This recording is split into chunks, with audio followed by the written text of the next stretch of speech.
Hi, my name's Amelia. This is The Gray Lamb. It's a channel where I spill my truth about being the child of two narcissistic parents. My parents were also black sheep, and I am also a second generation black sheep. I'm a writer and artist here in Ontario, Canada, and I'm just feeling very grateful and liberated to have a way to spill my truth. So thank you so much for being here with me today. So there's an interesting concept that I learned recently that applies to my life and perhaps to yours. It relates to the last video I did about having to explain things and having to be prepared to tell a story to somebody who is not going to believe you. It is called the Cassandra complex. So I grew up as a child of two parents who both crossed my boundaries, and later in my teens, 20s, 30s, and 40s, became more and more aware of this pattern. And I have, like many, come to an awakening in my mid-40s about the truth of my family situation and what it actually meant to my life and my development as a human being. So in my experience, it might be yours, it might not be yours. I had no siblings, no relatives, and no outside influences looking in who could understand what was going on. The narcissism started with my father when I was young, and he was violent with my mother. We left him, he followed us, we couldn't really get rid of him, but my mother at least separated us physically from him, and we never lived with him again.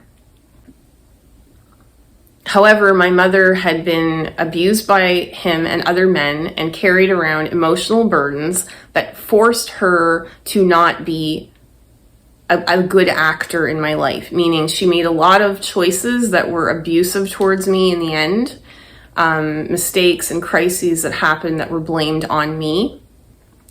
So I basically just walked around my whole life extremely wounded, extremely confused, brainwashed at times by certain things, and at the same time unpacking, enmeshing, realizing things, learning things over a very, very long and painful life.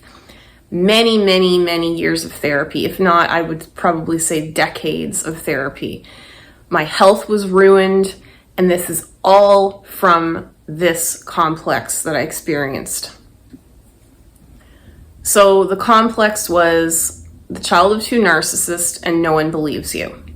So the Cassandra complex is a myth. It comes from, I think it's Greek mythology. So Cassandra was cursed. She was a prophet who was cursed that no one would ever believe her. So in my life, when I've started to see the cracks in my parents' behavior and how they manipulated me and gaslit me into hiding their shame for them, when other people were involved in our lives, which was very seldom because I had to carry this burden myself, there were moments where there were cracks in what was going on, and I was able to sort of look around and see bits and pieces of the truth. So when I felt brave enough to share this truth with people, they did not receive it very well. For example, when my mother started her career as a supply teacher in her, I think it was her mid to late 40s, she had health problems and pretty severe anxiety, and she got into 3 car accidents. One of them I was in the car and it was minor.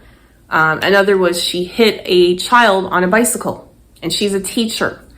So I went to speak to my aunt, who my mother was close with, about this, and she just said, "Oh, Margot's okay.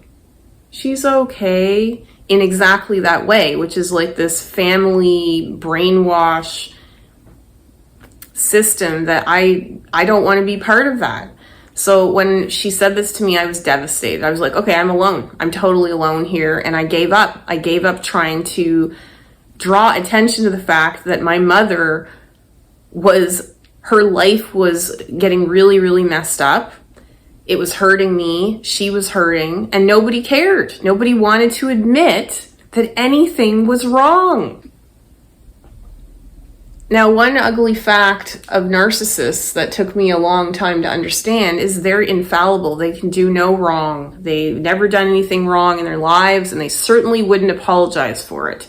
So my mother's persona of being this perfect victim who went back to school in her 40s was a pile of horse shit. And it was a pile of horse shit deposited right at my feet, because she left me and put me on welfare the day before I turned 16 so she could go off to college and make everyone proud of her.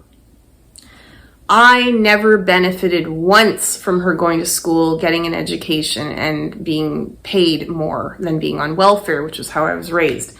So her entire narrative had to be tightly controlled to protect her from what she actually did, which was getting rid of me and abandoning me and wrecking the start of my life so that she could have the glory of becoming a teacher. So during that year that she was studying to get her teaching certificate, I was trying to finish high school. I wasn't even trying to finish high school. I was just trying to get to high school. And when people would ask me about her, they'd be like, oh, your mother's going back to school. Oh, that's so brave. And I was just like, I can't afford food. Something is wrong here. I had no support. I had zero, nothing. I was living with some teenagers, and I was struggling. I was struggling to survive. I was struggling to eat. I didn't know how to pay bills because I was a child. So I was very much feeling I was in this Cassandra complex where no one is listening to you, nobody believes you, and frankly, you're not very safe. So when I went through this recently, reading all these books about narcissism, I couldn't believe all of the things that were done to me that my mother did that are in all these books. But it's true. And it takes us, because we're empathic. A lot of, young people who try to get out of these narcissistic abusive relationships are empathic. It's not our nature to just believe that people are evil. So it took me many efforts, many letters, many years to understand the truth and to be able to communicate it to others. These years, I would always be overthinking. How do I explain it? What do I say? What if I run into this person? It's almost like whenever I saw someone, it was just like, am I going to get validated or humiliated? Is someone going to listen to me and care about me, or discard me and go along with my mother? And it was always my mother. So my mother manipulated many people in the community to believe that I was the root of all of her bad judgments and mistakes. I was the scapegoat. And I'm here now to put a stop to it. This is ending now. And if anybody ever asks me about my mother, I'm just going to tell them the truth. I was estranged from my mother for the last time for a lifetime of mental and emotional abuse. And that was the right thing to do. So thanks for being here. And if you've experienced anything like this, I would love to hear from you in the comments below. Thanks so much.